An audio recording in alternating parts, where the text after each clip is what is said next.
So hello everyone, I hope आप लोग अच्छे होंगे एंड आपकी प्रिपरेशन अच्छी चल रही होगी।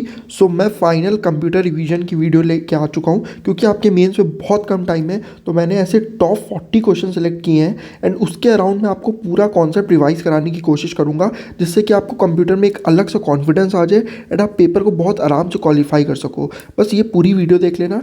मैं इस वीडियो का जो PDF है वो मैं अपने टेलीग्राम चैनल पर दे दूँगा, जिसका लिंक आपको डिस्क्रिप्शन में मिल जाएगा, तो आप वहाँ से जाके ले लेना और बस रिवाइज करो। मैं बता रहा हूँ आपको इतना कॉन्फिडेंस फील आएगा इस वीडियो को ख़त्म करने के बाद कि आप कमेंट में खुद लिख के बताना कि कैसा लगा। ठीक है, तो फिलहाल ज़्यादा टाइम वेस्ट ना करते हुए हम वीडियो को शुरू करते हैं। फर्स्ट क्वेश्चन है, who is known as the father of computers. Father of computers जैसे ही नाम आए तो आप हमेशा रखना चार्ल्स बेबेज। चार्ल्स बेबेज को हम फादर ऑफ कंप्यूटर्स कहते थे। उसके अलावा एलन टर्निंग को हम कहते थे फादर ऑफ मॉडर्न कंप्यूटिंग। ठीक है, फादर ऑफ मॉडर्न कंप्यूटिंग, ये भी क्वेश्चन आ चुका है। तो father of modern computing Alan Turing कहते थे। क्वेश्चन नंबर 2 पे आते हैं। What is the primary function of control unit in the CPU। पूछ रहा है कि प्राइमरी काम क्या है कंट्रोल यूनिट का CPU में। CPU कितने तरह के होते हैं? 3 तरह के होते हैं। एक होता है ALU, दूसरा होता है आपका CU, तीसरा होता है रजिस्ट्रार। ठीक है, तो ALU क्या करता है? ये आपके कैलकुलेशंस परफॉर्म करता है, मतलब arithmetic operations, plus minus divide multiplication, ये सारे ऑपरेशंस परफॉर्म करता है। CU क्या है? ये एक तरह से ब्रेन ऑफ कंप्यूटर कह लो या ब्रेन ऑफ CPU भी कह सकते हो। ये सारे आपके मतलब डेटा को फ्लो करने के लिए इनपुट आउटपुट के ऑपरेशन को कंट्रोल करता है।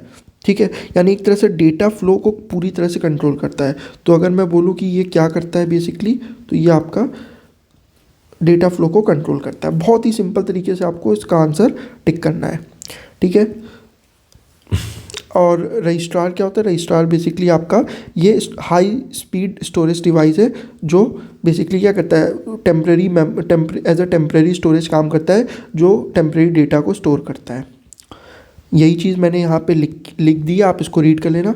PDF को बनाते वक्त मैंने एक एक चीज़ का ध्यान दिया है एंड आप इसको जब रिवाइज करोगे तो आपको फील होगा कि आप ऐसा लगेगा आप बस रीड कर रहे हो और आपको सब याद होते जा रहा है। ठीक है, अच्छा, एग्जीक्यूटिंग इंस्ट्रक्शन में ALU और बहुत सारे अदर पार्ट्स भी काम में आते हैं, जिसमें कंट्रोल यूनिट भी होता है। विच generation of computer is used IC, integrated circuit. तो जैसा कि मैं हमेशा बताता हूँ, जनरेशन ऑफ कंप्यूटर से एक क्वेश्चन तो आता ही आता है हर बार एंड इस बार भी आ सकता है। तो पूछा है IC किस में यूज़ होता है? IC यूज़ होता है 3rd में। First generation use vacuum tube as a technology, and इसके एग्जाम्पल पूछ लेता है आपसे और टेक्नोलॉजी पूछ लेता है। तो टेक्नोलॉजी कौन सा यूज़ होती है? Vacuum tube. एग्जाम्पल क्या है? ENIAC and UNIVAC. ये ENIAC से याद रख सकते हो आप। ठीक है, तो और बहुत हाई इस बेसिकली एक ह्यूज इन साइज़ होता है एंड इसमें बहुत ज़्यादा हीट जनरेट होती है जब ये यूज़ करते हैं हम। ठीक है, तो सेकेंड जनरेशन में ट्रांजिस्टर्स यूज़ होता था। ट्रांजिस्टर्स छोटे होते हैं वैक्यूम ट्यूब से, एंड इसके एग्जांपल आप ले लोगे तो IBM 7094 एंड यूनिवैक का एडवांस वर्जन 1108। थर्ड जनरेशन में यूज़ होता है IC, इंटीग्रेटेड सर्किट। अगर मैं इसका एग्जांपल बात करूँ तो IBM 360 सीरीज़। ठीक है, ये IBM ने ट्रांजिस्टर्स रिप्लेस किया था एंड बहुत ही ग्रेटर एफिशिएंसी एंड परफॉर्मेंस भी दिखाता है। हालांकि अब जो विंडोज़ आप पहले यूज़ करते होगे उसमें माइक्रो प्रोसेसर यूज़ होता है, जो कि 4th जनरेशन में हम यूज़ करते हैं, जैसे कि इंटेल 404, एप्पल मैकिन्टॉश। ठीक है, ये विंडोज़, मैक OS, इन सब में यूज़ होता है माइक्रो प्रोसेसर, जो हम अक्सर यूज़ भी करते हैं। ठीक है, लेकिन आजकल के जो प्रेजेंट टाइम पे जो चल रहा है और जो फ्यूचर में आने वाला है, वो हम यूज़ करने वाले AI और क्वांटम कंप्यूटिंग को। AI बेसिकली जैसे कि IBM Watson, Google quantum computer, ये हाई स्पीड नेटवर्क में काम करता है। उसके अलावा ये बहुत ही ज़्यादा, मतलब आप समझ लो कि parallel and quantum computing complex task को परफॉर्म करने में यूज़ होता है। बहुत बड़े बड़े ऑपरेशंस को ना बहुत चुटकियों में काम कंप्लीट कर देता है 5th जनरेशन। तो आई होप आपको ये चीज़ क्लियर हो गई होगी।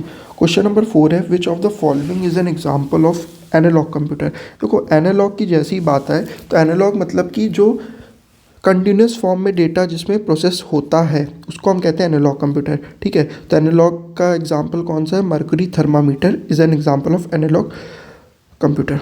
ठीक है, डिजिटल कैलकुलेटर क्या होता है? इसमें डिस्क्रीट नंबर्स को प्रोसेस किया जाता है। Next question, which input device is used to read barcodes, barcode को रीड करने के लिए कौन सा इनपुट डिवाइस यूज़ होता है? तो BCR बारकोड रीडर यूज़ होता है, ठीक है। OCR क्या होता है? Optical character recognition. ये बेसिकली एक तरह के प्रिंटेड टेक्स्ट को रीड करता है एंड उसको डिजिटल फॉर्म में कन्वर्ट करता है, ठीक है। लेकिन ये बारकोड रीड नहीं करता है OCR। MICR आपने चेकबुक्स में यूज़ किया होगा, जब आपकी जॉब लग जाएगी एंड आपकी सैलरी आने लगेगी तो आप चेकबुक जब अपना इशू करवाओगे तो आप उस पर देखना नीचे चेकबुक के नीचे MICR दिया होता है, मैग्नेटिक इन कैरेक्टर रिकॉग्नाइजेशन, जिससे कि हम चेकबुक को बेसिकली एक तरह से रीड करते हैं। OMR आप सब जानते हो, जो आंसर शीट भरने में गोले भरते हैं ना, OMR, तो उसको OMR शीट को रिकॉग्नाइज करने के लिए हम OMR का यूज़ करते हैं, ऑप्टिकल मार्क रिकॉग्नाइजेशन का। क्वेश्चन नंबर 6 है, what is the default font size of MS word? देखो ये क्वेश्चन ना कभी कभी आ जाता है एंड पता है बच्चे क्या करते हैं, 12 टिक कर देते हैं, उनको लगता है 12 है, लेकिन इसका एक्चुअल आंसर 11 है। 11 डिफ़ॉल्ट साइज़ है MS वर्ड का, ठीक है, याद रखना। कुछ और क्वेश्चन आते हैं MS वर्ड से, देखो आपसे पूछ लेगा ना कि पेज ब्रेक ये किस टास्क बार में अवेलेबल होता है? तो ये इंसर्ट के अंदर अवेलेबल होता है। उसके साथ आपसे पूछ सकता है हेडर और फुटर हम कहाँ पे मिलता है? हेडर फुटर आपको इंसर्ट के अंदर मिलता है, ठीक है। तो ये चीज़ याद रखना, डेट एंड टाइम कहाँ मिलता है? इंसर्ट के अंदर मिलता है। उसके साथ साथ आपसे पूछ सकता है स्पेलिंग एंड ग्रामर चेक, वो कहाँ मिलेगा? वो रिव्यू के अंदर मिलेगा। और एक और चीज़ आपसे पूछ सकता है कि ट्रैकिंग को हम कहाँ यूज़ करते हैं, ट्रैकिंग को बेसिकली हम कहाँ पे आइडेंटिफाई करते हैं, कौन से टास्क बार में अवेलेबल होता है? ये भी आपका रिव्यू के अंदर अवेलेबल होता है, ठीक है। यहाँ तक क्लियर हो गया। अभी आगे बढ़ते हैं। Which MS word shortcut key is use to save a document? Document को सेव करने के लिए हम क्या यूज़ करते हैं? देखो डॉक्यूमेंट को सेव करने के लिए S है ना, तो S से याद रखना है, S से सेव। तो हम सेव करने के लिए S यूज़ करते हैं। Ctrl+P से हम प्रिंट करते हैं किसी चीज़ को, डॉक्यूमेंट को प्रिंट करना है सीधे Ctrl+P दबाना। C से हम कॉपी करते हैं और V से हम पेस्ट करते हैं। V से कैसे याद रखोगे? देखो दो लाइन से हमने दो लाइन्स को ऐसे मिला दिया तो क्या बन गया V, तो V से हम क्या करते हैं? पेस्ट करते हैं, याद रहेगा। उसके अलावा कुछ इंपॉर्टेंट शॉर्टकट कीज़ हैं जो आपको पता ही होनी चाहिए, जो एग्ज़ाम में आती हैं, अक्सर आती हैं एंड इनमें इस बार भी आ सकती हैं। एक है Ctrl+C बता दिया, कॉपी, Ctrl+V पेस्ट, फिर आपका Ctrl+X क्या है? कट। एक्स क्या करती है आपकी एक्स गर्लफ्रेंड, आप एक्स बॉयफ्रेंड काट के गया होगा, उसी को कहते हैं कट, ठीक है। Z से अंडू मतलब जैसे मान लो आपने कोई टास्क पर आपने फॉर एग्जांपल कुछ लिखा, मान लो लिखा I am a good man and फिर आपने लिखने के बाद ना उसमें कुछ गलती हो गई तो आपने क्या किया? उसको कट कर दिया, गलती से वो कट हो गया। तो आप जैसे ही Ctrl+Z दबाओगे वापस से ये लाइन लिख के आ जाएगी। तो Ctrl+Z अंडू करता है, Ctrl+Y रीडू करता है, ठीक है। ये दोनों काफ़ी इंपॉर्टेंट है, कन्फ्यूजन भी होती है, याद रखना। Ctrl+A क्या करता है? सिलेक्ट करता है। S से बताई दिया सेव। अगर डॉक्यूमेंट नया डॉक्यूमेंट खोलना है तो उसके लिए Ctrl+N यूज़ करते हैं। फाइल को ओपन करनी है, अगर जो फाइल पहले से एग्जिस्ट करती है आपके कंप्यूटर में उसको ओपन करनी तो O से O, ठीक है, ओपन करना। P से प्रिंट होता है, Ctrl+P। फाइंड करना है तो Ctrl+F। रिप्लेस करना है तो Ctrl+H। ये एक इंपॉर्टेंट है, ये याद रखना, Ctrl+K। ये क्या करता है? आपका हाइपर लिंक, किसी लिंक को इंसर्ट करता है। कभी कभी आप देखते हो कि जैसे टेलीग्राम में क्या है, कभी कभी ऐसे नॉर्मल कोई लिंक्स आती हैं, ठीक है, तो उस तरह की लिंक्स को अगर हमें मान लो आपको इंसर्ट करना है, ठीक है, तो Ctrl+K हम यूज़ करते हैं लैपटॉप या PC पे। B से क्या होता है? बोल्ड, किसी कैरेक्टर को बोल्ड करना है तो हम B से हम बोल्ड कर देते हैं। इटैलिक मतलब क्या होता है? अगर आपने ऐसे लिखा है, थोड़ा देखो ये थोड़ा टेढ़ा करके ऐसे लिखा है तो उसको इटैलिक कहते हैं, Ctrl+I से। और अंडरलाइन करना है इसको, जैसे मैंने अंडरलाइन किया तो Ctrl+U से। उसके अलावा कुछ और इंपॉर्टेंट है, जैसे कि नया फोल्डर क्रिएट करना है तो Ctrl+Shift+N यूज़ करते हैं, ठीक है। रिफ्रेश करना है Ctrl+R यूज़ करते हैं। उसके अलावा अगर आपको कंप्यूटर को लॉक करना है तो Ctrl+L यूज़ करते हैं। अगर डेस्कटॉप को शो करना है तो Ctrl+D यूज़ करते हैं। फाइल एक्सप्लोरर को ओपन करना है तो Ctrl+E यूज़ करते हैं। अच्छा, अगर आपको करंट विंडो या एप्लीकेशन या किसी भी टैब को क्लोज़ करना है, ठीक है, क्या करना है? क्लोज़। तो क्लोज़ करते टाइम याद रखना Alt+F4 दबाओगे तो आपका करंट विंडो जो भी ओपन है वो क्लोज़ हो जाएगा, ठीक है। तो एक बार ये अच्छे से गो थ्रू कर लेना। नेक्स्ट क्वेश्चन है, what does RAM stand for? RAM क्या है? रैम को हम कहते हैं रैंडम एक्सेस मेमोरी। ये एक टेम्प्रेरी स्टोरेज डिवाइस है और उसके साथ साथ ये वॉलेटाइल है। वॉलेटाइल मतलब कि देखो, जैसे फॉर एग्जांपल आप क्या है ना, जैसे सिस्टम ऑन किया, कभी कभी आपने देखा होगा कंप्यूटर ऑन, पहले के ज़माने में अक्सर होता था, कंप्यूटर आपने ऑन किया, वो लाइट से कनेक्ट है। अब पहले तो इन्वर्टर नहीं लगा होता था, तो आप मान लो गेम खेल रहे हो, गेम खेलते खेलते लाइट चली गई, एंड लाइट जाती क्या होता था, कंप्यूटर बंद हो जाता था। फिर जब आप कंप्यूटर को ऑन करते थे, दोबारा से स्टार्ट करते थे, तो आप देखते थे आपको फिर से गेम को प्ले करना पड़ता था, मतलब वो गेम बंद हो जाता था। तो वो क्या है, वो कहाँ स्टोर होता है, वो रैम में ही स्टोर होता है बेसिकली। एक तरह से जब आप किसी ऑपरेशन को परफॉर्म कर रहे होते हो तो वो रैम में स्टोर होता है, वो टेम्परेरी होता है। जैसे ही आप सिस्टम बंद करोगे वो बंद हो जाएगा, ठीक है। लेकिन अगर रोम की बात करें, ये रीड ओनली मेमोरी, ये होता है नॉन वोलेटाइल, ठीक है। नॉन वोलेटाइल मतलब कि ये परमानेंट होता है, मतलब अगर सिस्टम बंद भी हो गया ना तब भी ये सेव हो जाएगा। किसी फाइल को आप मान लो, किसी वर्ड डॉक्यूमेंट में कोई फाइल बना रहे हो, मान लो ये पीडीएफ में बना रहा हूँ, ठीक है। तो पीडीएफ बनाने के बाद मैंने इसको सेव किया ना, तो ये सेव हो गया। अब उसके बाद अगर डिलीट भी हो जाए ना, तो मतलब अगर मैं सिस्टम बंद भी कर दूँ तो डिलीट नहीं होगा। तो क्यों नहीं होगा, क्योंकि वो रोम में सेव हो गया। तो आई होप रैम एंड रोम में आपके सारे कन्फ्यूजन्स क्लियर हो गए होंगे, ठीक है। ये फास्टर एक्सेस करता है, एंड उसके साथ साथ आपका अगर मैं बोलूँ तो ये आपका क्या करता है, ये परमानेंट मेमोरी होता है, ठीक है।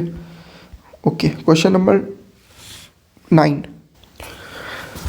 Which is not a type of printer. Printer का कौन सा टाइप नहीं है। देखो, अगर हम प्रिंटर की बात करें तो प्रिंटर बेसिकली दो तरह के होते हैं, एक होता है इम्पैक्ट प्रिंटर, एक होता है नॉन इम्पैक्ट। इम्पैक्ट प्रिंटर कौन होते हैं, इम्पैक्ट प्रिंटर बेसिकली पुराने ज़माने में यूज़ होते थे, जिनको हम मैकेनिकल प्रेशर्स के थ्रू कागज़ एकदम धीरे धीरे धीरे धीरे धीरे काम करते थे, ठीक है। तो ये पहले के ज़माने में यूज़ होते थे। इंक रिबन से बेसिकली हम इसमें कागज़ प्रिंट करते थे, स्लो स्पीड होती थी, बहुत आवाज़ करते थे, खाट खाट खाट वैसी आवाज़। एग्जाम्पल पूछता है इसका, ये याद रखना कौन कौन से एग्जाम्पल होते हैं इम्पैक्ट के, dot matrix, Daisy wheel and line printer. ये तीनों ऐसे हैं जो बहुत ही मतलब समझ लो आपके आउटडेटेड हैं, एंड ये इम्पैक्ट प्रिंटर के एग्जांपल हैं, ठीक। नॉन इम्पैक्ट अगर क्या होता है, वो डायरेक्ट कागज़ के डायरेक्ट कांटेक्ट में आके प्रिंट करता है, बहुत ही फास्ट होता है। इंक स्प्रे या लेज़र के थ्रू प्रिंट होता है तो फास्ट होगा ऑब्वियसली। अच्छा, लेज़र के थ्रू प्रिंट हो रहा है तो एक तो इसका एग्जाम्पल लेज़र प्रिंटर हो गया, सेकेंड एग्जाम्पल इंकजेट हो गया, थर्ड क्या है, थर्मल। थर्मल प्रिंटर जो हीट के थ्रू प्रिंट होता है, कागज़ प्रिंट करता है। और इंकजेट मतलब इसमें ना इंक के झटके से, मतलब इंक जेट मतलब इंक के झटके से ना कागज़ में इंक की बूंदें ऐसे गिरती गिरती हैं, वो प्रिंट करता है, तो उसी के लिए उसको हम इंकजेट प्रिंटर कहते हैं। ये आजकल मॉडर्न में हम यूज़ करते हैं inkjet printers, sorry non impact printers, ठीक है। तो अगर मैं बोलूँ कि आपका प्रिंटर कौन सा नहीं है, लेज़र है प्रिंटर, इंकजेट है, थर्मल है। स्कैनर प्रिंटर नहीं। स्कैनर क्या करता है, किसी डॉक्यूमेंट को ना स्कैन करता है। मान लो जैसे आप ही देख लो, आप क्या करते हो, किसी मान लो अपने आधार कार्ड को लेके बोले, आप आधार कार्ड को लेके गए एंड आपने क्या किया, आपको मोबाइल में चाहिए तो क्या करता है, स्कैनर से स्कैन करके उसको कन्वर्टेबल डिजिटल पीडीएफ फॉर्म में कन्वर्ट करके आपको दे देता है, ठीक है। तो डिजिटल स्कैनर कोई प्रिंटर नहीं है। Okay, next, what is the purpose of cache memory. सबसे पहले कैश मेमोरी होती है, कैश मेमोरी एक लो स्टोरेज हाई स्पीड मेमोरी होती है भाई, बहुत हाई स्पीड मेमोरी होती है, एंड टेम्पररी होती है। ये 3-4 पॉइंट याद रखना, एक तो लो स्टोरेज होती है, हाई स्पीड होती है, और टेम्पररी मेमोरी होती है। देखो ऐसे समझो, मान लो ये आपका सिस्टम है, ये आपका कंप्यूटर है, पीसी है, ये आपका सीपीयू है। तो क्या होता है, सीपीयू से ना पीसी में यार, जैसे मान लो मुझे गेम खेलना है, तो गेम खेलना है, अब गेम खेलना है तो मैंने इंस्ट्रक्शन दिया, ये इंस्ट्रक्शन सीपीयू से ट्रांसफ़र होगा पीसी में, एंड फिर मेरा गेम वाला प्रोसेस ओपन होगा। मान लो अभी इस टाइम पे सीपीयू, अब हमारा सीपीयू ने एक टास्क परफॉर्म कर दिया, तो अब यार सीपीयू आइडल थोड़ी बैठा रहेगा, सीपीयू के और भी कुछ काम हो सकते हैं। तो हम क्या करेंगे, कैश मेमोरी में, बैक एंड पे कैश मेमोरी में कुछ काम ऑलरेडी मतलब एज ए फ्लो में बने रहते हैं, कि जैसे ये एक काम सीपीयू का ख़त्म हो, वैसे ही हम पीछे से एक काम और दे दें। मतलब एक तरह से ये सीपीयू को कभी भी खाली नहीं बैठने देता है, थोड़ा थोड़ा बेसिकली एक के बाद एक स्टेप्स के थ्रू काम देते रहता है सीपीयू को। तो सीपीयू बेसिकली इसका काम ही यही है कि ये डेटा को ना एक तरह से जो फ्रीक्वेंट में यूज़ होने वाले उन डेटा को स्टोर करता है, जो तुरंत अभी नेक्स्ट स्टेप में यूज़ होने वाले उन डेटा को यूज़ करता है, ठीक है। और उसके साथ साथ ये हाई स्पीड भी होता है, ये भी याद रखना। क्वेश्चन नंबर 11 क्या है, क्वेश्चन नंबर 11 है, what does the shortcut key control plus K do in M S Word. अभी देखो बताया था ना, कंट्रोल प्लस ये क्या करता है, हाइपर लिंक को इंसर्ट करता है भाई, ओपन नहीं करता है। इस पर मत टिक कर देना, ऑप्शन में ये भी रहेगा। तो क्या करता है, इंसर्ट करता है, याद रखना। Question number 12, which protocol is used for email transmission. देखो ईमेल ट्रांसमिशन की बात आ रही है ना, तो ईमेल ट्रांसमिशन में हम SMTP यूज़ करते हैं, जिसका फुल फॉर्म होता है सिंपल मेल ट्रांसफ़र प्रोटोकॉल। ठीक है, SMTP का फुल फॉर्म होता है सिंपल मेल ट्रांसफ़र प्रोटोकॉल। अच्छा, ये तो यूज़ होता है ईमेल ट्रांसमिशन के लिए। HTTP क्या होता है, ये हाइपर टेक्स्ट ट्रांसफ़र प्रोटोकॉल होता है बेसिकली। ये आपका वेब डेवलपमेंट में एक तरह से यूज़ होता है। FTP क्या है, ये एक तरह का फाइल ट्रांसफ़र प्रोटोकॉल्स है। जैसे आपको कोई फाइल्स ट्रांसफ़र करनी होती है, अपलोड करनी होती है, तो हम उसमें FTP यूज़ होते हैं, FTP यूज़ करते हैं बेसिकली। एंड IMAP का फुल फॉर्म होता है इंटरनेट मैसेज एक्सेस प्रोटोकॉल। ये क्या करता है, ये एक तरह से बेसिकली आपका ऐसे समझ लो तो ईमेल्स जो होते हैं, मैसेजेस होते हैं, उनको रिट्रीव करने का काम करता है। एंड ये TCP IP मॉडल है ना, उस पर ये आप बेसिकली एक तरह से मैसेजेस को भेजने का काम करता है सर्वर पे। ठीक है, बस इसका फुल फॉर्म याद रखना, उससे क्वेश्चन आता है, इतना डीप में क्वेश्चन नहीं आएगा। POP याद रखना है, POP से भी फुल फॉर्म से क्वेश्चन आ जाता है। इसका फुल फॉर्म होता है पोस्ट ऑफिस प्रोटोकॉल। जो इसका यूज़ क्या है, ईमेल्स को डाउनलोड करना। ठीक है, और SMTP मैंने बता ही दिया आपको, HTTP बता दिया, वेब पेजेस एक्सेस करना इसका काम होता है। क्वेश्चन नंबर 13 है, विच device converts sound waves into electrical signal. तो कौन सा डिवाइस है जो साउंड वेव्स को इलेक्ट्रिकल सिग्नल में कन्वर्ट करता है। बहुत ही सिंपल आंसर है, माइक्रोफोन इसका आंसर होगा। ठीक है, याद रखना। Which type of memory is non volatile. अभी बताया था, देखो मेमोरी दो तरह की होती है, एक होती है आपकी प्राइमरी मेमोरी, एक होती है सेकेंडरी मेमोरी। प्राइमरी मेमोरी में आता है आपका रैम के अंदर के पार्ट होते हैं DRAM, SRAM। ठीक है, SRAM को हम बोलते हैं स्टैटिक रैम, और DRAM को बोलते हैं डायनमिक रैम। ठीक है, और ये सेकेंडरी मेमोरी में आता है रोम आपका, जिसको हम रीड ओनली मेमोरी कहते हैं। PROM को हम बोलते हैं प्रोग्रामेबल रीड ओनली मेमोरी। ठीक है, उसके अलावा अगर हम बात करें EPROM को क्या बोलते, तो इसको बोलते हैं इरेजेबल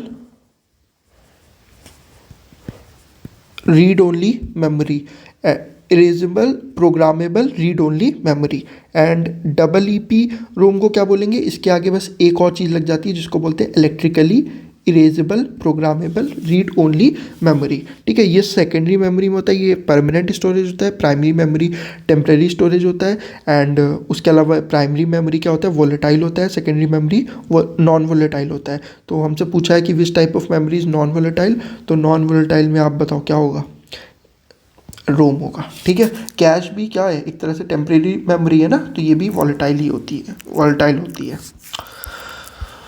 ये चीज़ मैंने लिख दिया, एक्सप्लेन कर दिया, आप आराम से इसको रीड कर सकते हो। क्वेश्चन नंबर 15 है, which of the following is a type of system software. कौन सा सिस्टम सॉफ्टवेयर का टाइप है। पहले तो समझो सिस्टम सॉफ्टवेयर होता क्या है। देखो सॉफ्टवेयर दो तरह के होते हैं, एक होता है आपका SS जिसको सिस्टम सॉफ्टवेयर कहते हैं, एक होता है आपका AS जिसको कहते हैं एप्लीकेशन सॉफ्टवेयर।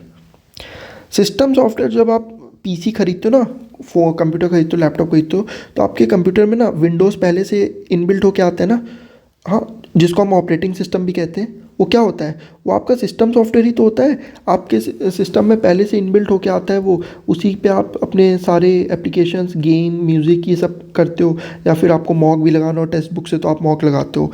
फिलहाल अगर टेक्स्ट बुक का किसी को भी कूपन कोड यूज़ करना है तो HKL यूज़ कर लेना भाई, अच्छा डिस्काउंट मिल जाएगा। फिलहाल आगे बढ़ते हैं।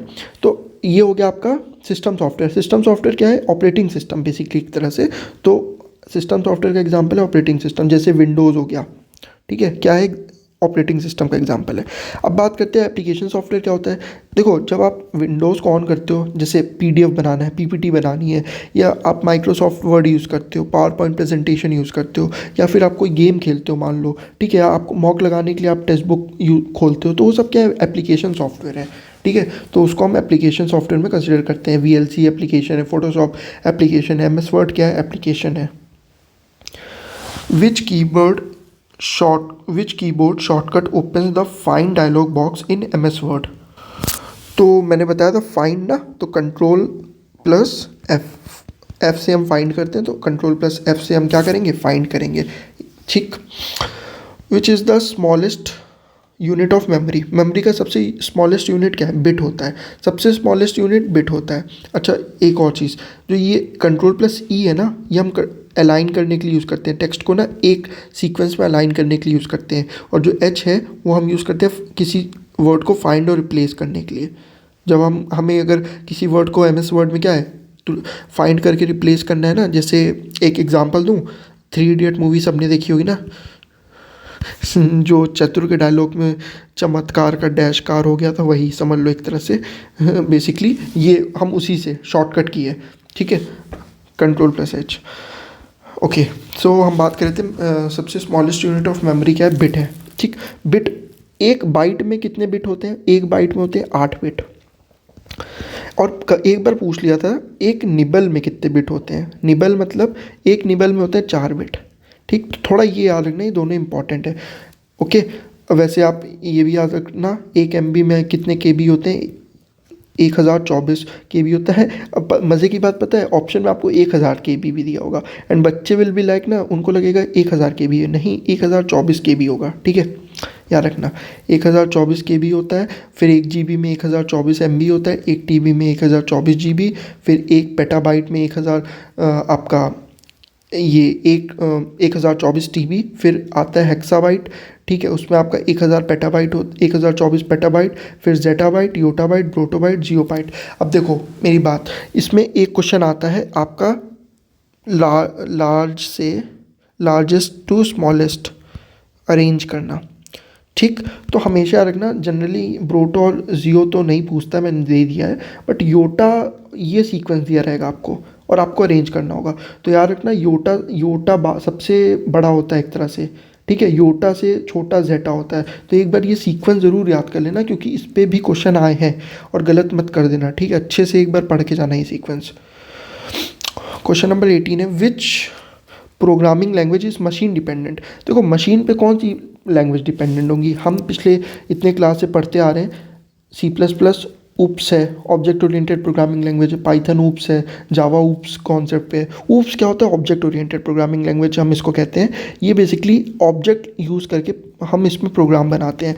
अच्छा, जैसे फॉर एग्जांपल इसमें हम एक क्लास बनाएं, उसके अंदर हम बहुत सारे ऑब्जेक्ट्स यूज़ करते हैं। एग्जांपल के तौर पे, जैसे अभी आप एक क्लास में हो, ठीक है, हमारी क्लास चल रही है, इसमें मान लो 500 बच्चे पढ़ रहे हैं। अब इस 500 बच्चे, ये सब 500 बच्चे क्या हुए, एक ऑब्जेक्ट हुए। ठीक है, आप पेन कॉपी कुछ भी लेके पढ़ रहे होगे, तो आप सब क्या हुए, सारी चीज़ क्या हुई, एक ऑब्जेक्ट हुई। तो एक क्लास क्या हुई, कलेक्शन ऑफ ऑब्जेक्ट, एंड इसी कलेक्शन ऑफ ऑब्जेक्ट्स को हम ऑब्जेक्ट ओरिएंटेड प्रोग्रामिंग लैंग्वेज कहते हैं, जो आपका C++, पाइथन और जावा यूज़ करता है। तो मशीन डिपेंडेंट क्या हुआ, आपका असेंबली लैंग्वेज।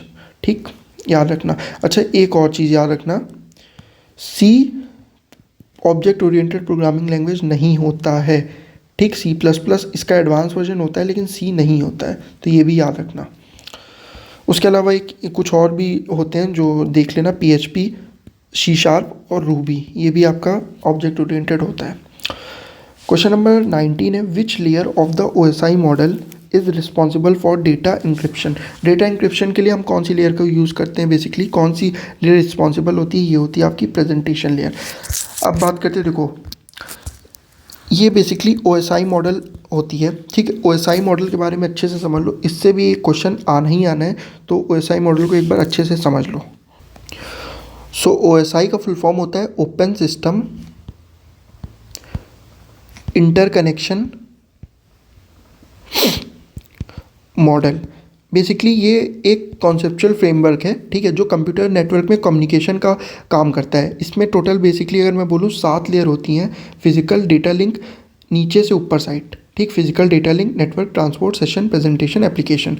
फिजिकल लेयर का जो काम होता है, ये बेसिकली हार्डवेयर से रिलेटेड होता है। ये हार्ड चीज़ों पे काम करता है। ये एक तरह से कनेक्शन बेसिकली बनाता है, किसमें, केबल्स के थ्रू। आपने देखा होगा आपके घर में वाईफाई जो लगते हैं केबल्स के थ्रू, वो कनेक्शंस जो डेवलप होती हैं फिजिकल लेयर के थ्रू होती हैं। ठीक है, एग्जांपल के तौर पे वोल्टेज हो गया, मैंने आपको बताया, NIC हो गया, नेटवर्क इंटरफेस कार्ड। उसके बाद आता है डेटा लिंक लेयर। ये एक तरह से एरर डिटेक्शन और एरर करेक्शन का काम करता है, डेटा पैकेट्स को फ्रेम में भी कन्वर्ट करता है। जो आपके डेटा पैकेट्स नीचे से ट्रांसफ़र हो रहे हैं ना, वो डेटा पैकेट्स को ये क्या करेगा, फ्रेम में कन्वर्ट करके ऊपर भेजने का काम करेगा। ठीक है, उसके बाद आती है network layer. Network layer basically क्या है, ये डेटा को एक सिस्टम से दूसरे सिस्टम तक रूट करने का काम करती है। एक तरह से मतलब डेटा एक अगर मैं बोलूँ तो ये एक डेटा है, ये दूसरा डेटा है, इस डेटा को इस डेटा की तरफ रूट करने का काम करेगी। और किसके थ्रू करेगी, आईपी एड्रेसेस के थ्रू करती है या फिर राउटर के थ्रू करती है। ट्रांसपोर्ट लेयर का काम है भाई इसका एंड टू एंड एक तरह से कनेक्शन बनाने का काम है, एंड टू एंड कनेक्शन बनाने का, और उसके साथ साथ प्रॉपर डेटा डिलीवरी को ट्रांसफ़र करने का भी काम है। सेशन लेयर क्या करता है, ये एक तरह से इस्टेब्लिश करता है, सेशन को इस्टेब्लिश करता है, मैनेज करता है और साथ में टर्मिनेट करता है सेशन लेयर।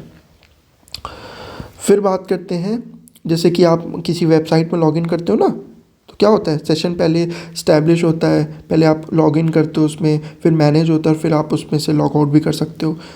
ठीक, फिर आता है प्रेजेंटेशन लेयर। ये एक तरह से डेटा को ना रीडेबल फॉर्मेट में बनाता है, रीडेबल जिसमें हम बेसिकली पढ़ सकें, क्योंकि हमारे सामने क्या आता है, हमारे सामने ये सब चीज़ें थोड़ी दिखती हैं, हमें तो कंप्यूटर में एट द एंड ये दोनों लेयर्स हमें दिखती हैं। जैसे फॉर एग्जांपल आपने कोई पीडीएफ फाइल बनाई, तो पीडीएफ में बैकएंड पे क्या हो रहा है वो थोड़ी दिखता है हमें तो जो रीडेबल फॉर्मेट है हमें सिर्फ वही चीज़ समझ आती है ना।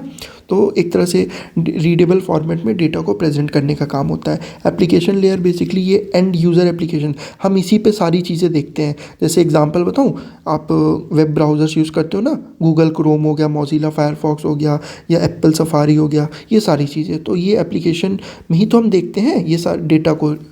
ठीक, सारी चीज़ें क्लियर हो गई होंगी आई होप आपको अच्छे से। अगर आपको इसकी सीक्वेंस याद करनी है तो एक तरीका जिससे आप याद कर सकते हो, अगर आप में से किसी को ये तरीका सही लगे, प्लीज़ यहाँ लिख देता हूँ, प्लीज़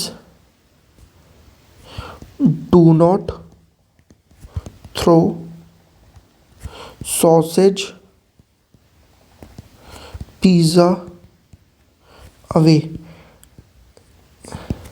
ठीक है, पी से ऐसे ये पी से आपका प्रेजेंट फिजिकल लेयर, डी से आपका डेटा लिंक लेयर, एन से नेटवर्क लेयर, टी से ट्रांसपोर्ट लेयर, एस से सेशन लेयर, पी से प्रेजेंटेशन लेयर एंड ए से एप्लीकेशन लेयर। तो इससे याद रख सकते हो, please do not throw sausage pizza away. ठीक है, क्वेश्चन नंबर 20 पे आते हैं। What does BIOS stand for. BIOS का बेसिकली फुल फॉर्म क्या है, तो आप बताओ आप क्या है बायोस का फुल फॉर्म।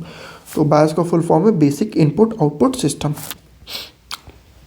उसके अलावा कुछ और फुल फॉर्म्स है जो देख सकते हो, हालांकि इनमें से मैंने मैक्सिमम आपको बताया। लैन क्या होता है, लोकल एरिया नेटवर्क, वैन होता है वाइड एरिया नेटवर्क, और मैन होता है मेट्रोपॉलिटन एरिया नेटवर्क। अगर मैं बोलूँ इसका सीक्वेंस क्या होता है, सबसे बड़ा कौन सा होता है, सबसे बड़ा होता है आपका एक सेकेंड, सबसे बड़ा होता है आपका वैन, फिर आपका होता है मैन, एंड आखिरी में सबसे छोटा जो होता है वो लोकल एरिया नेटवर्क लैन होता है। ये एक पर्टिकुलर बिल्डिंग के अंदर होता है, ये 2 से 3 मतलब एक मेट्रोपॉलिटन एरिया के अंदर होता है, और ये एक सिटी या 2 उससे ज़्यादा कंट्री के आपस में बीच में नेटवर्क कनेक्ट करने का काम करता है। उसके अलावा डॉस डिस्क ऑपरेटिंग सिस्टम पहले यूज़ होता था, MICR बताया। CSS क्या होता है, कैस्केडिंग स्टाइल शीट। ये बेसिकली ना आपकी जो वेबसाइट बनाते हो ना, आप वेबसाइट किसके थ्रू बनाते हो, HTML के थ्रू।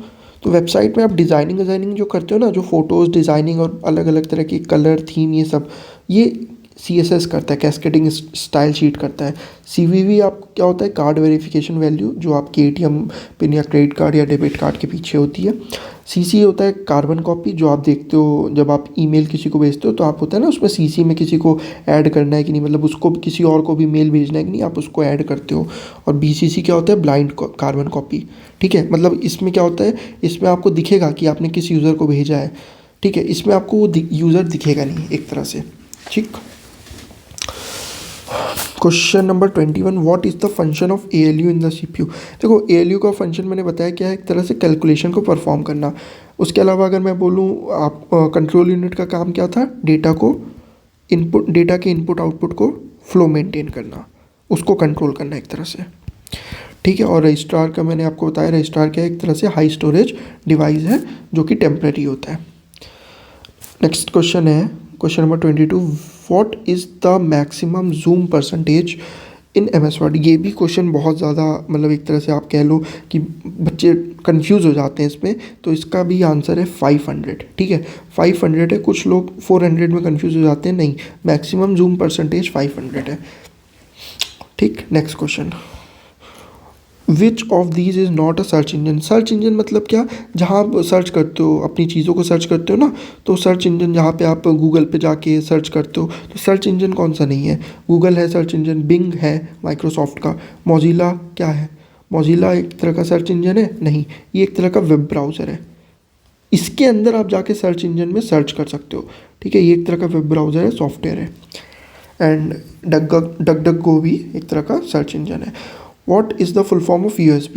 USB का फुल फॉर्म क्या है, USB का फुल फॉर्म है यूनिवर्सल सीरियल बस। ठीक है, ये एक तरह का बेसिकली एक स्टैंडर्ड है जो कंप्यूटर और डिवाइसेस को क्या करता है, आपस में कनेक्ट करता है। ये देखो, इस तरह के पोर्ट्स आपने देखे होंगे ना कंप्यूटर में, तो ये क्या करता है, इसमें आप पिंस लगा के आप क्या करते हो, कनेक्ट करते हो ना। जैसे किसी केबल को कनेक्ट करना है, मान लो आपको माउस को कनेक्ट करना या फिर किसी कीबोर्ड को कनेक्ट करना है, तो आप इसी में जाके कनेक्ट करते हो। ठीक है, या फिर आपको किसी तरह का डेटा ट्रांसफ़र करना है, डिवाइस को चार्ज करना है, या फिर किसी पेरिफेरल डिवाइसेस को कनेक्ट करना है जिसमें माउस या कीबोर्ड आ जाता है। ठीक, तो वो हमारा क्या होता है, वो USB में हम लगाते हैं। Question number 25। देखो गाइस, आई होप आपको अभी तक इतना सारी चीज़ें क्लियर हो गई होंगी एंड क्लास भी पसंद आ रही होगी। बस कंसंट्रेशन बना के रखो एंड इस वीडियो के बाद ना आपको मज़ा आ जाएगा एकदम। अभी भी आपको काफ़ी कुछ समझ आ गया होगा। ठीक है, what does IP stand for in IP addresses. तो IP को हम IP का फुल फॉर्म पूछ रहे हैं। देखो, IP का फुल फॉर्म बहुत सिंपल है, इंटरनेट प्रोटोकॉल। ठीक है, ज़्यादा दिमाग मत लगाना, इन्फॉर्मेशन प्रोटोकॉल मत लिख देना, इंटरनेट प्रोटोकॉल होता है। ठीक है, हर एक कंप्यूटर का अपना एक IP एड्रेस होता है। जैसे आपका एक घर है ना, घर का इंडिविजुअल एड्रेस है ना, वो यूनिक एड्रेस क्या पूरे आपको भारत में कहीं नहीं मिलेगा, वो आपका यूनिक एड्रेस है आपके घर का। उसी तरह कंप्यूटर को हम पहचानने के लिए ना उसका एक यूनिक एड्रेस होता है जिसको हम IP एड्रेस कहते हैं, और ये हर कंप्यूटर का अलग होता है। जब आप कभी कंप्यूटर से देखते हो ना, हैकर्स जो हैक करते हैं, तो पुलिस उनको कैसे ट्रैक करती है, वो इसी कंप्यूटर के थ्रू ट्रैक करती है। मतलब बेसिकली IP एड्रेस के थ्रू ही ट्रैक करती है। Next question, which MS word shortcut key is used to undo an action. Undo से मैंने बताया Ctrl+Z, Ctrl+Y क्या करता है, रीडू करता है, Ctrl+U क्या करता है, अंडरलाइन करता है, और Ctrl+R क्या करता है, रिफ्रेश करता है।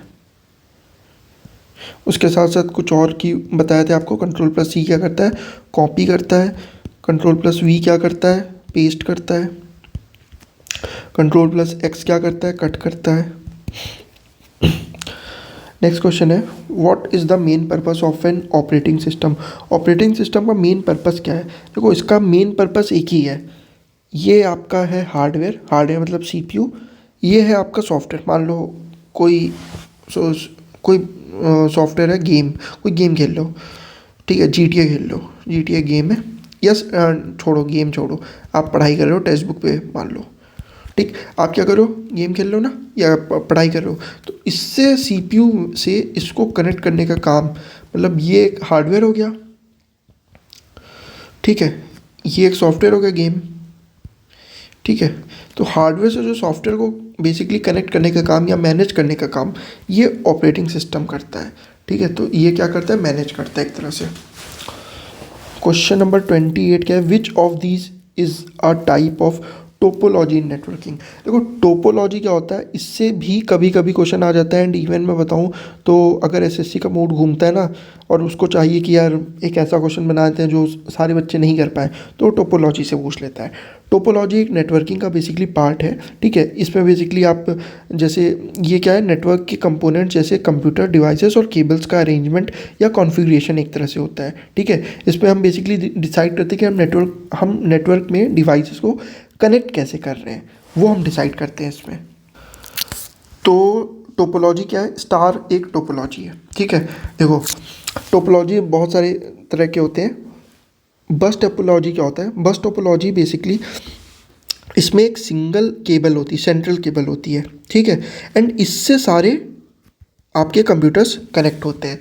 ठीक, याद रहेगा। सारे क्या होते हैं, कनेक्ट होते हैं। अब मेरी बात ध्यान से सुनना, ये केबल में इंटरनेट फॉर एग्जांपल ट्रांसफ़र हो रहा है, डेटा ट्रांसफ़र हो रहा है। अब इससे सारे ये कनेक्ट है। मान लो इसी को मैंने हैक कर लिया, बस। तो इसको जैसे ही मैंने हैक किया, ये पाँचों के पाँचों सिस्टम मेरे हैक हो गए। तो यानी एक तरह से देखूँ तो ये बिल्कुल अनसिक्योर है। हाँ, एक सेंट्रल केबल से ये कनेक्ट होते हैं, इसको कहते हैं बस टेक्नोलॉजी। ठीक है, सिंपल है, कॉस्ट इफेक्टिव तो होती है ऑब्वियसली। स्टार टेक्नोलॉजी में पता है क्या होता है, ये सेंट्रल हब है, हब के बारे में पता है ना, यहीं से डेटा ट्रांसफ़र हो रहा है। तो इसमें क्या है ना, इसमें अगर फॉर एग्जांपल मान लो ये सिस्टम ख़राब हो गया, तो इससे बाकी सिस्टम पे नहीं इफेक्ट आएगा। लेकिन अगर मैंने हब को ही क्रैश कर दिया तो पूरे सिस्टम बंद पड़ जाएंगे और काम करना बंद कर जाएगा। ठीक है, तो सभी डिवाइसेस एक सेंट्रल हब से कनेक्ट होते हैं, एंड अगर एक भी डिवाइस फेल होता है तो बाकी डिवाइस पे इफेक्ट नहीं पड़ता है। लेकिन अगर सेंट्रल हब फेल हो गया तो फिर सारे डिवाइसेस फेल हो जाएंगे। ठीक। ट्री टोपोलॉजी क्या है, ट्री मतलब ये पेड़ की तरह होता है, एक तरह से पेड़ के जो ब्रांचेस देखो ना, मान लो ये एक तरह से एक हब है। ठीक है, इसमें एक सिस्टम है, फिर ये एक ब्रांचेस है ऐसे, ये आपने देखा ही होगा। ट्री के जो ब्रांचेस होते हैं ना, ब्रांच के अंदर ब्रांच, वैसे एक तरह से ही कनेक्ट होता है। तो मान लो कि अगर एक कोई पर्टिकुलर ब्रांच अगर ख़राब हुई या इफेक्ट हुई, तो उससे पूरे सिस्टम पे नहीं इफेक्ट आता है, तो थोड़ा सा सेफ एंड सिक्योर होता है एंड ईजिली एक्सपेंडेबल होता है। ठीक है, तो ये एक फ़ायदा है। लेकिन एक नुकसान ये है, अगर ये मेन जो जड़ जिसको रूट कहते हैं वही ख़राब हो गया, उसी को हमने हैक कर लिया, तो फिर पूरा का पूरा पेड़ भी ख़राब हो जाएगा। तो ये एक तो इसका डिसएडवांटेज है। हाइब्रिड टोपोलॉजी एक क्या होता है, ये दो टोपोलॉजी का मिक्सचर होता है एक तरह से, जिसको हम बेसिकली कह सकते हैं 2-3 टोपोलॉजी का मिक्सचर होता है। जैसे स्टार हो गया, रिंग हो गया, बस हो गया। देखो स्टार और बस तो बता दिया, रिंग पहले समझ लो रिंग क्या होता है। तो रिंग टोपोलॉजी क्या होता है, ये आपस में इस तरह सर्कुलर फॉर्मेट में कनेक्ट होते हैं। इसमें एक डिवाइसेस दूसरे डिवाइसेस से एक सर्कुलर फॉर्मेट में कनेक्ट होता है। अब मान लो ये डिवाइस ख़राब हुआ, हमें डेटा यहाँ से यहाँ भेजना है, अब ये ऐसे जा रहा है, अगर यही ख़राब हो गया तो डेटा यहाँ पहुँच पाएगा, नहीं पहुँच पाएगा। तो इसमें क्या है, अगर एक भी डिवाइस ख़राब हुआ तो पूरे के पूरे टोपोलॉजी, पूरे के पूरे नेटवर्क पे इफेक्ट आ जाएगा। या फिर अगर एक भी डिवाइस हैक हुआ तो पूरा का पूरा नेटवर्क आपका हैक हो सकता है। तो ये काफ़ी ज़्यादा इसमें डिसएडवांटेज भी हैं। ठीक, तो मतलब मल्टीपल 2-3 टोपोलॉजी को हम अगर एक चीज़ एक नेटवर्क में यूज़ कर लें, उसी को हम कहते हैं हाइब्रिड टोपोलॉजी। फ्लेक्सिबल होता है, स्केलेबल होता है, लेकिन काफ़ी ज़्यादा एक्सपेंसिव होता है। आखिरी टोपोलॉजी है मेश टोपोलॉजी। मेश टोपोलॉजी इसमें क्या होता है, देखो इसमें ना हर एक नेटवर्क आपस में एक दूसरे से कनेक्टेड होता है। मतलब ये नेटवर्क इससे भी कनेक्टेड है, इससे भी कनेक्टेड है, इससे भी कनेक्टेड है, इससे भी कनेक्टेड है, इससे भी कनेक्टेड है। तो इसमें क्या फ़ायदा है ना, अगर मान लो ये नेटवर्क ख़राब हुआ तो इससे बाकी नेटवर्क पे इफेक्ट नहीं आएगा। लेकिन अगर मैं बोलूँ तो साथ ही साथ आपको दिख रहा होगा ये बहुत ज़्यादा कॉम्प्लेक्स लग रहा है, बहुत मुश्किल सा फील नहीं हो रहा है। और जाहिर सी बात है, जब आप एक सिस्टम को हर नेटवर्क से कनेक्ट करोगे तो एक्सपेंसिव भी होगा, कॉम्प्लेक्स भी होगा, है ना। और उसमें क्या है, उसमें काफ़ी ज़्यादा कॉम्प्लेक्स, जब उसको कोई प्रॉब्लम आ गई तो उसमें सॉल्व करने में काफ़ी ज़्यादा इश्यूज़ भी हो सकते हैं हमें। तो ये सारे कुछ इसमें डिसएडवांटेज है, लेकिन एडवांटेज भी है। सिक्योर होता है, सेफ़ होता है, तो काफ़ी जगह हम ये टेक्नोलॉजी भी यूज़ करते हैं बेसिकली इस तरह की मैश वाली। अब आते हैं क्वेश्चन नंबर 29 पे। What is the maximum number of rows in MS Excel spreadsheet. सब मैक्सिमम रोज़ कितनी हो सकती हैं, ये क्वेश्चन है। ठीक है, इसका आंसर होगा आपका ये। ठीक है, बेसिकली एक तरह से बोलूँ 10,48,576, ये आपकी जो अपडेटेड एक्सेल्स हैं उसमें इतनी मैक्सिमम नंबर ऑफ रोज़ हैं। अगर मैं बोलूँ 2003 वाले विंडोज़ में ना, तो पहले ये वाली होती थी। लेकिन अगर अभी आएगा, फॉर एग्जांपल आपके पास अगर क्वेश्चन आता है ये, तो आप इसको टिक करना। क्वेश्चन नंबर 30 है, which of this is a non impact printer. तो नॉन इम्पैक्ट के बारे में अभी मैंने बात की कि नॉन इम्पैक्ट कौन कौन सा होता है। तो नॉन इम्पैक्ट अगर आप बताओगे तो कौन सा होगा, बताओ। ये इम्पैक्ट है, ये आपका ये इम्पैक्ट है, ये इम्पैक्ट है। तो नॉन इम्पैक्ट अगर मैं बोलूँ तो नॉन इम्पैक्ट होगा लेज़र। इसके साथ साथ इंकजेट है, वो भी नॉन इम्पैक्ट है। और क्या है, थर्मल, वो भी नॉन इम्पैक्ट है। मतलब ये बहुत फास्ट होते हैं, मॉडर्न टाइम में यही प्रिंटर्स यूज़ होते हैं। Question number 31, which of the following is not a type of operating system. तो कौन सा इसमें से ऑपरेटिंग सिस्टम का टाइप नहीं है। देखो इसका आंसर है सी, ओपन सोर्स। अब ध्यान से समझो कि बाकी चीज़ें क्या हैं। देखो ऑपरेटिंग सिस्टम बेसिकली आपका बहुत बहुत सारे तरीके हो सकते हैं। आपका रियल टाइम हो सकता है, सिंगल यूज़र हो सकता है, मल्टी यूज़र हो सकता है, मल्टीटास्किंग हो सकता है। मल्टीटास्किंग मतलब जैसे आप एक ही टाइम पे गाना भी सुन रहे हो, एक ही टाइम पे आप गेम खेल रहे हो, उसी टाइम पे आपका मूड घूम रहा है, आप मॉक भी लगा रहे हो, मतलब आप बहुत एक ही सिस्टम पे आप मल्टीपल काम एक साथ कर रहे हो, तो उसको मल्टीटास्किंग कह सकते हैं। मल्टी यूज़र मतलब एक ही ऑपरेटिंग सिस्टम को बहुत सारे जब यूज़र्स हम यूज़ कर सकते हैं। फॉर एग्जांपल अब जैसे कोई विंडोज़ है तो विंडोज़ को क्या है, विंडोज़ एक तरह से मल्टी यूज़र है, बहुत सारे लोग यूज़ कर सकते हैं सेम ऑपरेटिंग सिस्टम को, ठीक है। ओपन सोर्स बेसिकली क्या है, ओपन सोर्स बेसिकली जो है वो ये सॉफ्टवेयर होता है जो फ्रीली अवेलेबल होता है, सबके लिए होता है। मतलब इसको कोई भी आके एक्सेस कर सकता है और उसमें ना कोई भी मॉडिफिकेशन कर सकता है अपने मन चाहे। एक एग्जांपल देता हूँ, आप में से पता नहीं कितने लोग जानते हैं विकीपीडिया है ना, विकीपीडिया में कोई भी जाके अपना मतलब ना उसमें मॉडिफिकेशन कर सकता है। तो एक तरह से मैं बात करूँ, विकीपीडिया सॉफ्टवेयर तो नहीं है लेकिन वो एक ओपन सोर्स ही तो है, उसमें कोई भी आके पढ़ सकता है, चेंजेस कर सकता है। तो उसी तरह ओपन सोर्स होते हैं वो भी क्या होता है, इसमें कोई भी आके ना अपना यूज़ कर सकता है और उसमें चेंजेस कर सकता है। रियल टाइम जो है वो टाइम सेंसिटिव होता है एंड एक तरह से बोलूँ तो इसमें फिक्स्ड इंटरवल में अपने टास्क कंप्लीट हो रहे होते हैं, ठीक है। बाकी मैंने आपको बता ही दिया। मल्टी यूज़र के एग्जांपल याद रखना, लिनक्स और यूनिक्स। क्वेश्चन नंबर 32 क्या है, what does HTTP stands for. HTTP stands for hyper text transfer protocol. पता नहीं मैंने कौन सी क्लास में हाइपर टेक्स्ट ट्रांसमिशन प्रोटोकॉल बोल दिया था, ये नहीं होता है, गलती से बोल दिया था। हाइपर टेक्स्ट ट्रांसफ़र प्रोटोकॉल होता है, ठीक है। ये हम यूज़ करते हैं वेब पेजेस के एक्सेस करने के लिए। क्वेश्चन नंबर 33 है, विच programming language is primarily used for AI। AI के लिए हम कौन सी लैंग्वेज यूज़ करते हैं, पाइथन यूज़ करते हैं। बाकी मैंने सी आपको बता ही दिया, सी, कोबाल, फॉर्टन, ये सब पुरानी लैंग्वेजेस है जो जनरली हम यूज़ करते थे, लेकिन आज के टाइम पे हम यूज़ करते हैं पाइथन या फिर जावा हो गया या रूबी हो गया, ठीक है। ये सारी लैंग्वेजेस यूज़ होती हैं। AI मतलब आर्टिफिशियल इंटेलिजेंस, जो 5th जनरेशन में यूज़ होता है, ठीक है। काफ़ी ज़्यादा high advance and complex task के लिए यूज़ होता है। क्वेश्चन नंबर 34 है, what is the maximum font size you can set in MS word manually आप MS वर्ड में कितना फॉन्ट साइज़ बेसिकली कर सकते हो, तो इसका आंसर है 1638 तक आप लेके जा सकते हो मैनुअली फॉन्ट साइज़ को। Question number 35, what is the purpose of print preview option in MS word. Print preview का काम क्या होता है, डॉक्यूमेंट को एडिट करना नहीं, सेव करना डॉक्यूमेंट को नहीं, फॉर्मेट करना डॉक्यूमेंट को नहीं, डॉक्यूमेंट को व्यू करना प्रिंट करने से पहले। तो हम शॉर्टकट की क्या यूज़ करते हैं, Ctrl+P यूज़ करते हैं अगर हमें प्रिंट प्रीव्यू करना है तो, ठीक है। इससे क्या होता है, आप किसी भी डॉक्यूमेंट को जब देखते हो प्रिंट करना होता है, जैसे अभी आप अपना एडमिट कार्ड प्रिंट करने जाओगे तो देखना साइबर कैफ़े वाला Ctrl+P दबाएगा और पहले वो रिव्यू करेगा और फिर जाके वो प्रिंट करेगा, तो उसे कहते हैं प्रिंट प्रीव्यू करना। क्वेश्चन नंबर 36 है, what is the role of a compiler in programming. Compiler का क्या रोल होता है, कंपाइलर का रोल होता है कोड को ट्रांसलेट करना मशीन लैंग्वेज में। अब मेरी बात ध्यान से सुनो, देखो जब आप प्रोग्राम्स लिखते हो ना, आप में से पता नहीं कितने लोगों ने प्रोग्राम्स लिखे हैं, प्रोग्राम्स लिखते हो मान लो कंप्यूटर में, कंप्यूटर को क्या समझ आ रहा है, कुछ समझ आ रहा है, आप ABCD में लिख रहे हो, कंप्यूटर को कुछ नहीं समझ आ रहा है।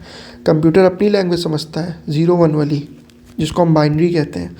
तो कंप्यूटर में जब आप इस प्रोग्राम को लिखे और आपने कंपाइल बटन पे ना प्रेस किया, जैसे ही आप इसको दबाते हो ना, तो कंपाइलर क्या होता है, कंपाइलर इस कोड को ना मशीन लैंग्वेज में चेंज कर देता है, मतलब 0 1 की लैंग्वेज में। और फिर क्या होता है ना, कंप्यूटर मतलब बेसिकली इंटरप्रेटर होता है, वो इसको चेक करता है कि यार इसमें कुछ गलती तो नहीं है। अब फिर अगर गलती नहीं है तो वापस वो इसको कन्वर्ट करके फिर बताता है भाई कोई गलती नहीं है, नो एरर। तो कंपाइलर क्या करता है, आपके जो कोड है उसको मशीन लैंग्वेज में कन्वर्ट कर देता है ताकि उसे पढ़ने में आसानी हो, ठीक है। डीबग मतलब क्या होता है, डीबग मतलब अपनी गलतियों को ढूंढना, एरर डिटेक्शन कह लो, इंग्लिश में पढ़ते ही हो आप लोग। और कैलकुलेशन परफॉर्म करने का काम कौन करता है? ALU करता है। नेक्स्ट क्वेश्चन है, what is which of these devices is an example of volatile memory? Volatile memory का एग्जाम्पल है रैम। बाकी रोम हो गया, हार्ड डिस्क हो गया, फ्लैश ड्राइव हो गया, ये सब सेकेंडरी मेमोरी में आते हैं एंड ये आपके नॉन वोलेटाइल होते हैं। उसके साथ साथ ये सबसे मेन चीज़ क्या होते हैं? परमानेंट होते हैं। मतलब अगर आपका कंप्यूटर बंद भी हो गया ना लाइट जाने की वजह से या किसी भी कारण, तो आपके फाइल डिलीट नहीं होंगे, ठीक है। तो ये होते हैं नॉन वोलेटाइल। नॉन वोलेटाइल कौन से होते हैं? रोम, हार्ड डिस्क या फ्लैश ड्राइव। क्वेश्चन 38 क्या है? व्हाट इज़ द शॉर्टकट की for creating a new document? अच्छा, न्यू डॉक्यूमेंट को नहीं सॉरी, न्यू फोल्डर को क्रिएट करने के लिए कौन सी शॉर्टकट की हो? देखो, न्यू डॉक्यूमेंट को क्रिएट करना है तो वो तो Ctrl+N है, तो ये तो आपका न्यू डॉक्यूमेंट क्रिएट हो जाता है। लेकिन अगर न्यू फोल्डर, नया फोल्डर बनाना है, तो मैंने पीछे पढ़ाया था Ctrl+Shift+N, मतलब बीच में शिफ्ट लगा दोगे ना तो नया फोल्डर बन जाता है, ठीक है। F से बता ही दिया आपको, फाइंड करने के लिए यूज़ होता है। क्वेश्चन नंबर 39 है, which of this is a valid domain extension? तो वैलिड डोमेन एक्सटेंशन कौन सा है इसमें से, आप बताओ। तो वैलिड डोमेन एक्सटेंशन है .com, ठीक है। डोमेन एक्सटेंशन बोला है तो .com या फिर .in भी होता है। जैसे आप इंडिया के अंदर कोई वेबसाइट बना रहे हो ना, इंडिया के अंदर ही रहनी चाहिए वो, तो आप उसमें IN यूज़ करते हो, इन यूज़ करते हो। जैसे आप देखोगे जो भारत सरकार की जितनी भी ID होती हैं वो gov.in होती है, SSC की देखना .in होती है। .com मतलब वो फिर वो ना वर्ल्ड लेवल पे आपने वो वेबसाइट को लॉन्च किया है, लेकिन इन मतलब आपने उसको इंडिया के लेवल पे लॉन्च किया वेबसाइट, ठीक है। EXE एग्जीक्यूटेबल फाइल्स के लिए यूज़ होता है, जो फाइल एग्जीक्यूट होने वाली है उसमें हम .exe देखते हैं। JPG फ़ोटो वाली फाइल, फ़ोटोज़ के लिए फ़ोटोज़ में यूज़ होता है। डॉक्स मतलब डॉक्यूमेंट फाइल। उसी तरह PPT मतलब प्रेजेंटेशन फाइल। PDF बताए, PDF जो आपकी PDF फाइल्स होती हैं उसके लिए यूज़ होता है, ठीक है। हाँ, एक और चीज़, .txt किस लिए यूज़ होता है? टेक्स्ट फाइल के लिए, ठीक है। Now coming on the last question of the day, and last question क्या है? What is the primary use of firewall in networking? Firewall का काम क्या होता है नेटवर्किंग में? देखो, फायरवॉल एक तरह से दीवार का काम करता है। ये आपका है नेटवर्क, ये है आपका PC। इससे अगर आपको यहाँ पे कोई भी चीज़ ट्रांसफ़र करनी है तो ये आपको इस दीवार के थ्रू क्रॉस होते हुए जाना पड़ेगा, क्योंकि क्या, फायरवॉल एक तरह से फ़िल्टर आउट का काम करता है। ये आपके नेटवर्क को, आपके डेटा को सिक्योर करता है। अगर मान लो हैकर है, हैकर ने भाई कुछ आपकी ऐसी फाइल्स भेज दी जिसको आपके सिस्टम में तुरंत मतलब लॉन्च होते ही आपका पूरा सिस्टम हैक हो जाए, तो फायरवॉल उन फाइल्स को रोकता है, ठीक है। आपके नेटवर्क को क्या करता है? सिक्योर करता है। तो फायरवॉल का काम बहुत इंपॉर्टेंट है।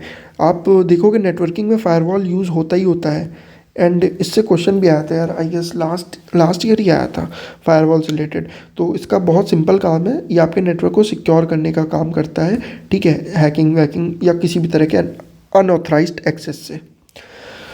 तो आई होप आपको आज की वीडियो समझ आ गई होगी। थैंक्स फॉर वॉचिंग, एंड अब बताओ कैसा लगा, कॉन्फिडेंस आया कि नहीं आया। इसके अलावा भाई जिसने 1-2 मैराथन वीडियो मेरी नहीं देखी है, मैराथन वीडियो मतलब ये दोनों वीडियो मिला के शायद 2 घंटे की भी नहीं होंगी, आप बहुत आराम से इसको 1.5 घंटे में कवर कर लोगे।